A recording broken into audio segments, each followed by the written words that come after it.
ओह गॉड।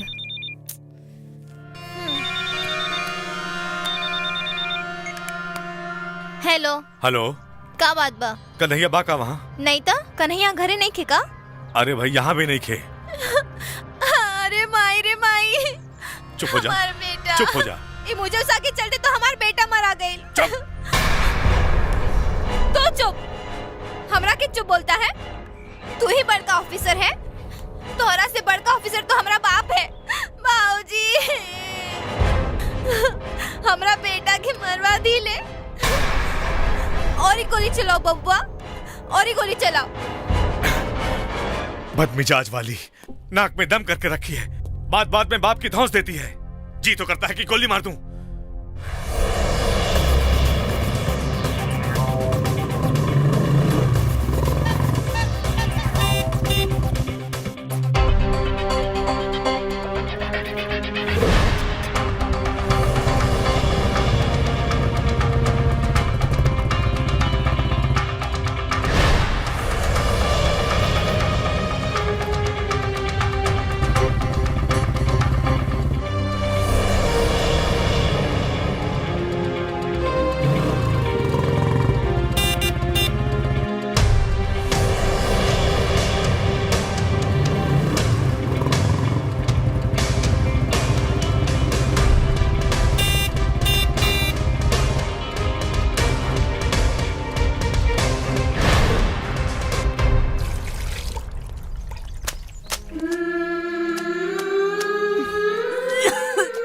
दादी, आज हमरा आइल 4 दिन हो गई। बुआ के कहाँ भेज दियलू?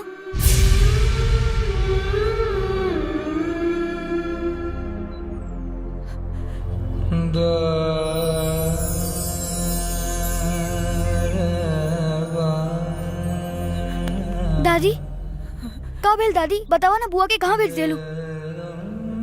बतावा ना बुआ कहाँ बिया?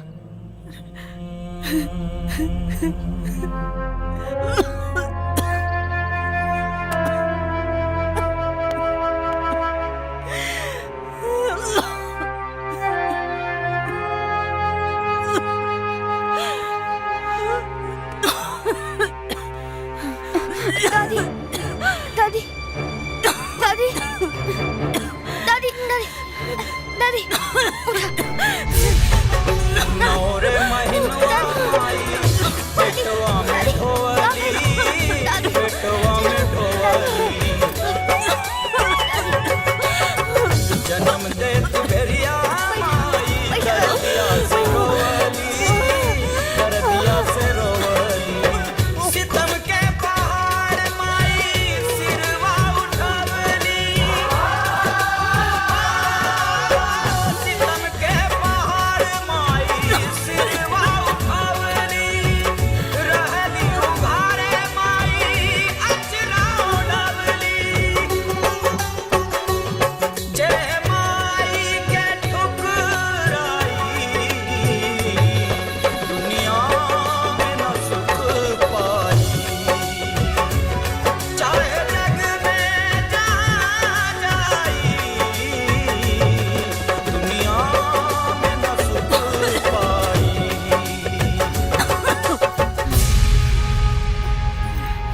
दादी, यहाँ बैठा हम आवत आनी। डॉक्टर, प्लीज मेरी दादी का इलाज करवा दीजिए। फीस लाए हो? कितना? 500 रुपए। 500 रुपया? इतने पैसे मैं कहाँ से लाऊं?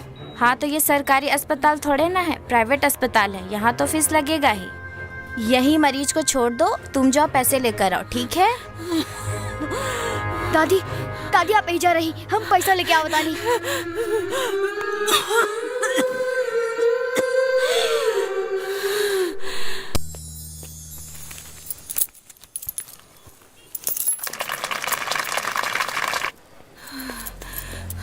दादी, दादी हम पैसा लेके आ गई नहीं। लीजिए, पैसा लेके आया हूँ। क्या है ये? गिन लीजिए। यही काम बचा है मेरा, तुम्हारा पैसा गिनते रहे। चलो जाओ यहाँ से। ये क्या कर रही हो? बच्चे को क्यों डांट रही हो? डॉक्टर अंकल, डॉक्टर अंकल, अरे प्लीज मेरी दादी को बचा लीजिए, प्लीज उन्हें बचा लीजिए।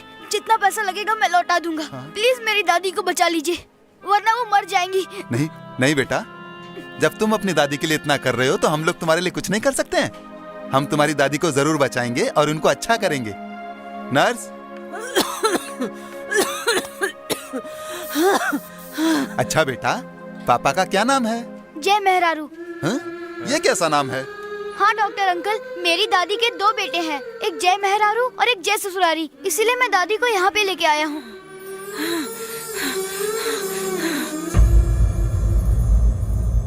हेलो देवर जी, कन्हैया के कौनो पता नहीं के चलत, रवा जल्दी आ जाई। आओ तनी भौजी। कहवा दामाद बाबू, नमरी गिन के। देखिए बाबूजी, आज हमरा माई और हमरा भतीजा के जिंदगी के सवाल बा, और आज रहुआ तका हमरा के भगवान भी ना रुक पई हैं। ओके, 1 मिनट, अभी दिखाते हैं। ये फाइल देखी दामाद बाबू, नमरी गिन के फाइल देखें। देखा तानी बाबूजी, ए फाइल में हमरा लेखा लालची आदमी के सब कुछ बंद बा। और हाँ बाबूजी, हमार माई और हमार भतीजा के जिंदगी के सवाल बा, आज केहू ना रुकी, भगवान भी ना।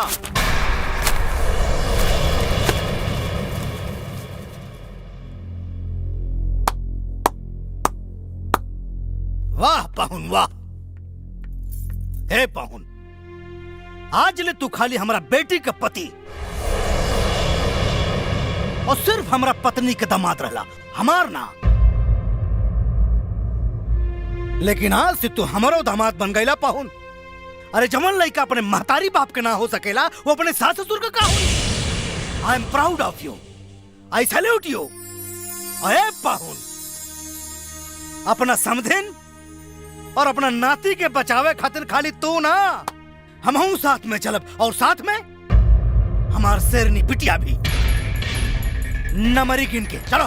चल बिटिया, चल, आजा आजा फटाफट, आजा। चली।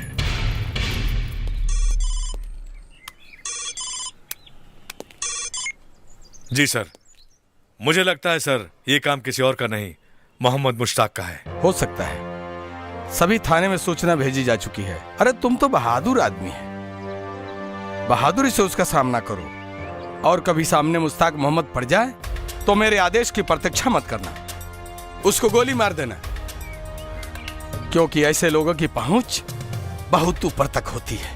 जी सर, वो तो मैं करूंगा ही, लेकिन घर में पत्नी को कैसे समझाऊं सर? सर आज 4था दिन हो गया है, बच्चे का पता नहीं चल रहा है। देखो बबलू, तुम्हारे साथ हमारी पूरी हमदर्दी है, मेरी भी कोशिश रहेगी, जो भी होगा अच्छा होगा, भगवान तुम्हारा अच्छा ही करेगा। और सुनो, जो राह में न रुके वहीं राही होता है, और जो सर पे कफन बांध ले वहीं सिपाही होता है। ओके सर।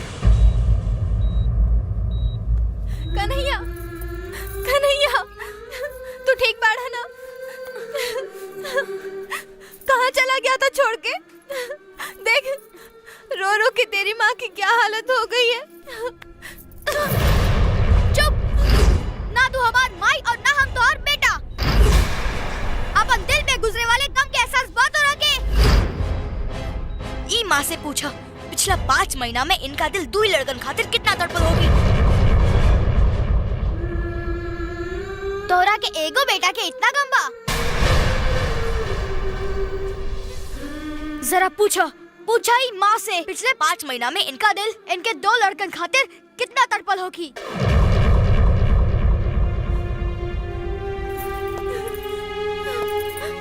माँ जी, हमके माफ कर दी, हमसे बहुत बड़ा गलती हो गई, हमके माफ कर दी।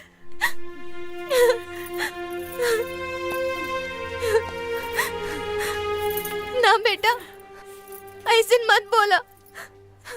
5 दिन से हम कुछ खाइले पहले नहीं की। तू नहीं का जानत हमरा दिल पे का गुजरल रहे।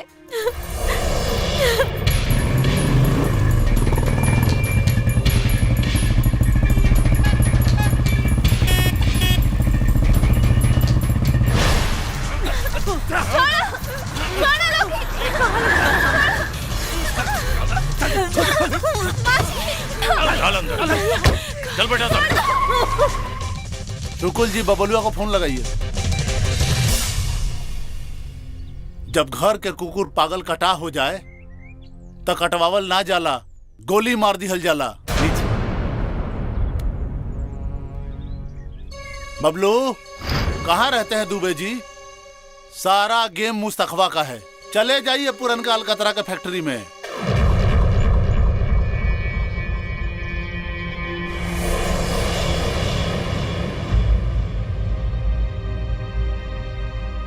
तोर वर्दीधारी बेटा हमार दोनों बेटा के छीन लेहलस।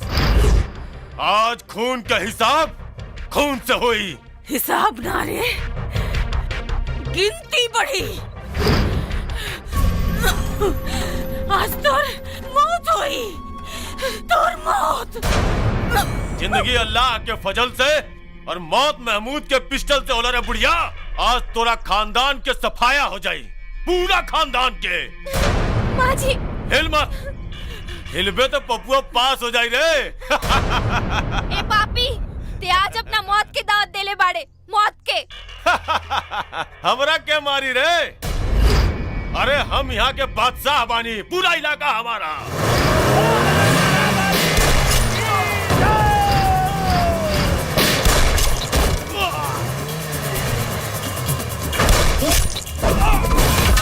अरे मार, क्या मार?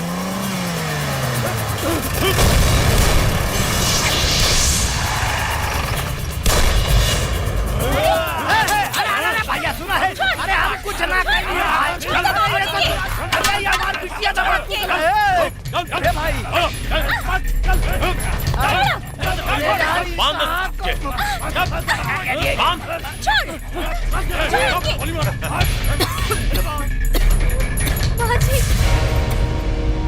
दीदी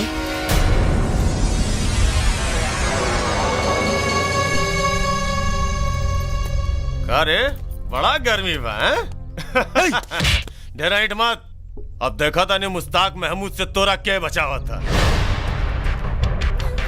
रे ना मर्द बाड़े तो मर्द नियन लड़ाई लड़, और तोहरा खातिर तो हम अकेले काफी बानी। अरे हमारे सिग्गी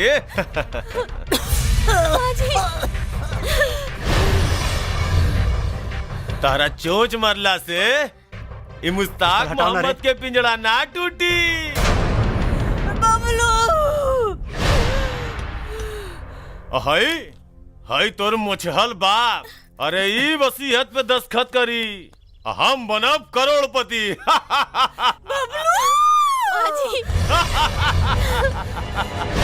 मुस्तकबा है साले। अरे करोड़ों का मालिक बनल तो दूर, तोरा खाक पोटाना दे मऊगा नमरी गिन के। जब अरे मुस्तकबा, अपने बाप के बेटा बड़े तो एक बार पिस्टल हटवा के देख, तोरा अपने आप के मर्द कहे में डर लगी।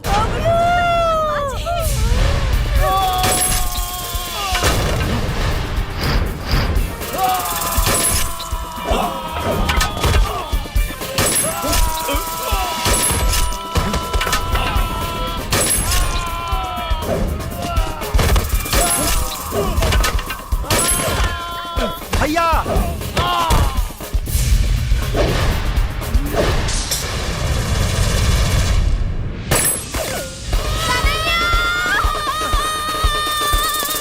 माई माई रवा ठीक बनी?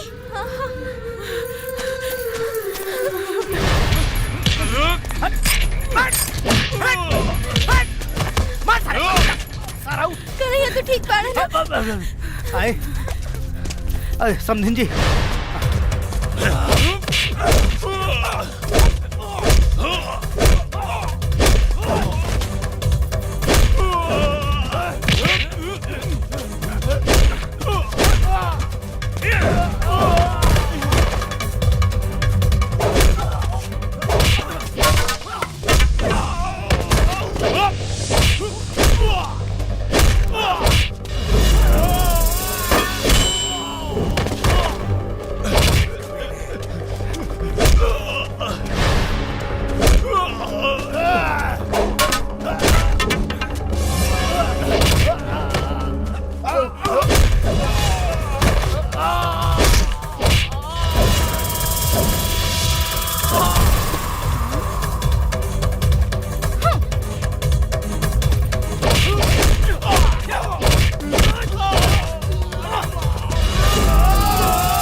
अरे तेरी महतारी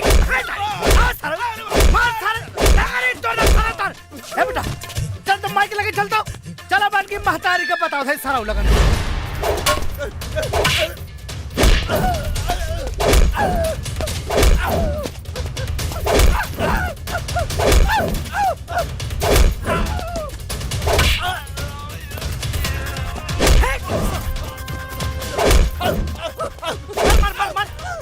उठा सराऊ उठा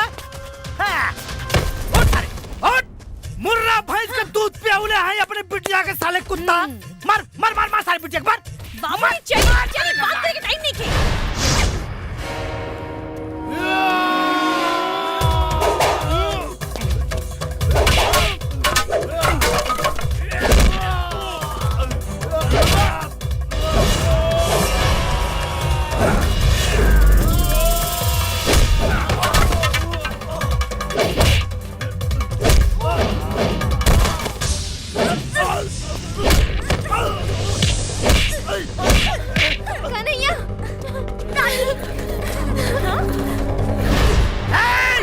अरे सारा लत खोर लो ये हमारी बेटी ना बेटा है बेटी मार मार मार अरे कपड़े एक मिनट बेटी एक मिनट बाबूजी चली ना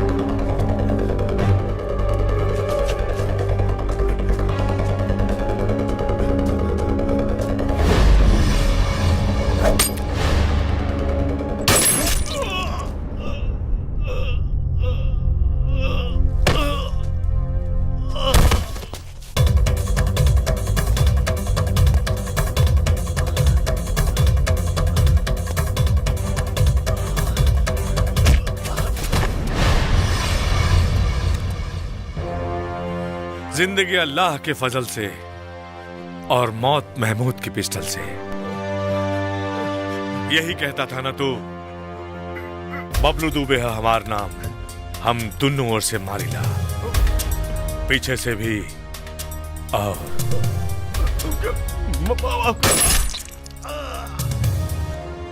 आगे से भी।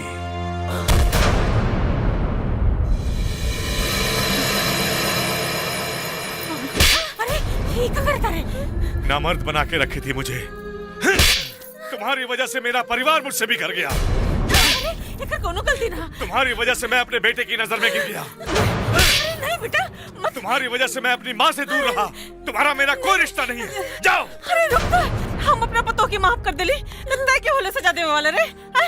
कहीं मर्द औरत पे हाथ उठावला यह संस्कार देले बड़ी हम तोरा के। माफी मांग, कान पकड़ के माफी मांग एकरा से। चल गायब कम मार अब खूबे, काहे से कि आई एम बबलू दुबे। मांग आ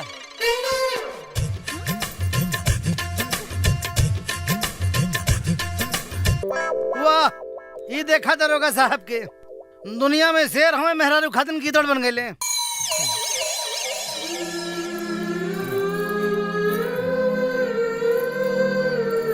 बस करी।